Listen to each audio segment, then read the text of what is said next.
Hoy, nagtatrabaho ka pa. Ano nang kailangan nyo? Manager. Dalhin siya. Chairman, nandito na po siya.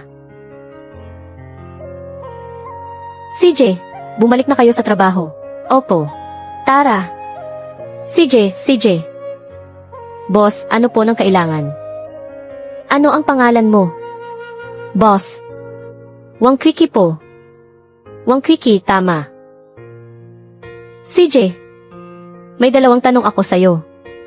Kapag nasagot mo, magpapatuloy ka sa trabaho rito. Kapag hindi mo nasagot, aalis ka agad. Boss, natatakot po ako sa itsura nyo. Boss, may nagawa po ba akong mali? Bakit ang dami mong tanong? Sagutin mo lang ako. Wang Quickie, ipinanganak noong 1995, taga Bozhao, Anhui. Graduate ng King Bay University. Sa taas ng pinag-aralan mo, gaano ka nakatagal nagtatrabaho rito? Boss, 3 taon na po ako sa kumpanya. Pero, parang wala naman po akong nagawang mali.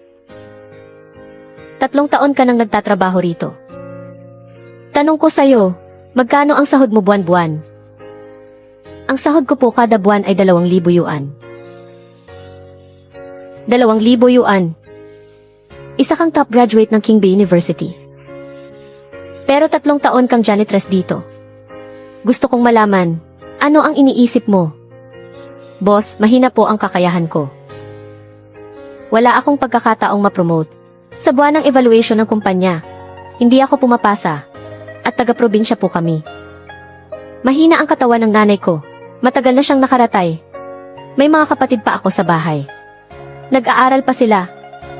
Kaya tuwing sumasahod ako, pinapadala ko agad ang pera para sa panggastos nila.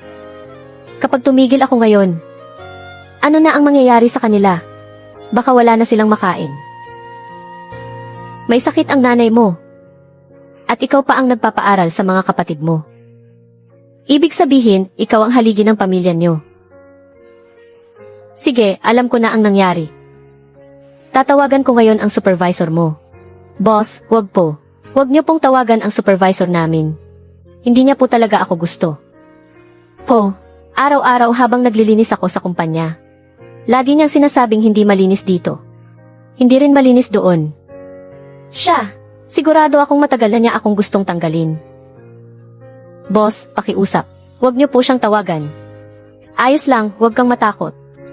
Tatawagan ko ang supervisor mo, para alamin lang ang sitwasyon. Hello, Supervisor Shai. Pumunta ka agad sa opisina ko ngayon din. CJ.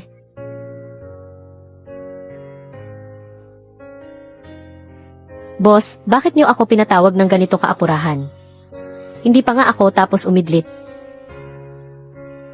Supervisor Shai, nandito ka na. Gusto kong itanong. Itong si Wang Quickie sa tabi mo, gaano nakatagal sa kumpanya natin? Boss, maliit na tao lang siya. Paano ko matatandaan yan? Mga 3 taon na siguro. 3 taon. Tanong ko sa'yo, magkano ang pinapasahod mo sa kanya kada buwan? Boss, taga-probinsya lang siya. Binibigyan ko siya ng 2,000 yuan kada buwan. Malaki na iyon, di ba? Nga pala, boss, plano ko. Magtipid para sa kumpanya natin. Sa susunod na buwan, 500 na lang ang ibibigay ko. CJ, Supervisor Shai, isang tabi muna natin. Ang bagay na iyan. Tanong ko ulit. Noong unang pumasok si Kiki sa kumpanya, anong posisyon ang inapply niya? Boss, nag-apply siya sa Product Key & Department. Pero mahina ang utak niya. Ni minsan hindi siya pumasa sa evaluation ng kumpanya. Boss, kung nakapasa siya. Sa ugali kong ito, sigurado akong aalagaan ko siya ng mabuti. CJ, Supervisor Shai, huling tanong. Si Wang Quickie, top graduate ng King Bay University. Alam mo ba, ang hiring standard ng kumpanya natin? Haha, boss, syempre alam ko yan. 6 na taon na ako sa kumpanya natin. Naalala ko noong kakapasok ko lang. Sinabi niyo sa akin, na pinahahalagahan ng kumpanya ang talento. Lalo na ang mga tugma ang propesyon. Dapat silang hasain ng mabuti. Supervisor Shai, malinaw pala ang alaala mo. Narinig kong may pamangkin kang babae. Nawang Quickie rin ang pangalan. Anong posisyon niya sa kumpanya natin? At magkano ang sahod niya kada buwan? Naku, boss, kung ang pamangkin ko ang pag-usapan. Magaling siya. Graduate siya sa abroad, sa Homebody University. Sakto siyang tugma sa requirements ng kumpanya. Ang sahod niya kada buwan ay mga 60,000 hanggang 70,000. Homebody University. Talento nga siya. Dahil siya ang responsible sa product side. May ilang tanong akong gustong itanong sa kanya. Tawagin mo siya agad. Sa opisina ko ngayon din. Sige po, boss.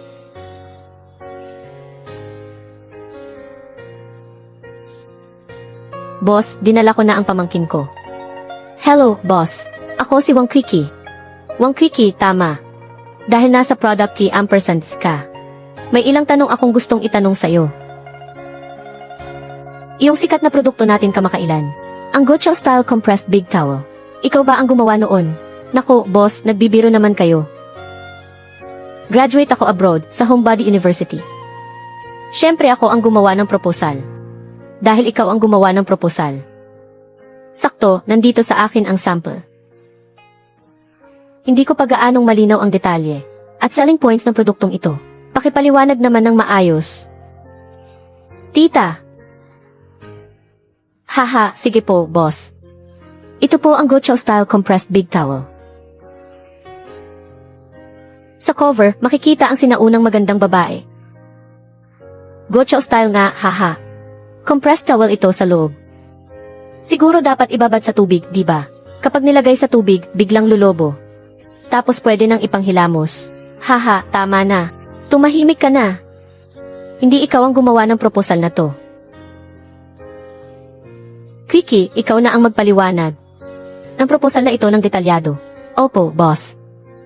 Quickie, napakaganda ng paliwanag mo. Narinig niyo ba pareho? Hindi talaga kayo ang gumawa ng proposal na ito. May sakit at na-ospital ang nanay ng dalagang ito. Pinag-aaral pa niya ang mga kapatid niya. Lahat ng bigat sa pamilya, siya lang ang nagdadala. Supervisor Shai, tanong ko sa'yo. Pinaagaw mo sa pamangkin mo ang posisyon niya. At ninakaw niyo ang proposal niya. Sa ginawa niyo, kaya niyo ba siyang harapin? Kaya niyo bang harapin ang magulang niya? Naku, boss. Taga-probinsya lang siya. Huwag niyo nang seryosohin. Nga, boss.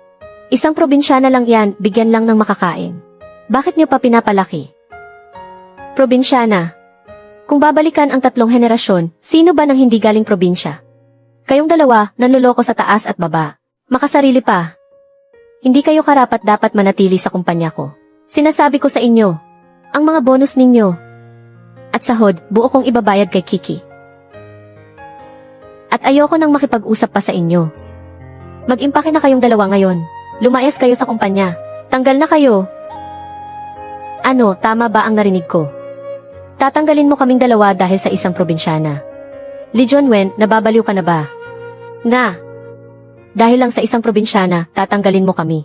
Mga executive, walang susuporta sa ginagawa mo. Kung may kahihiyan kayo o wala, hindi kayo ang magdedesisyon.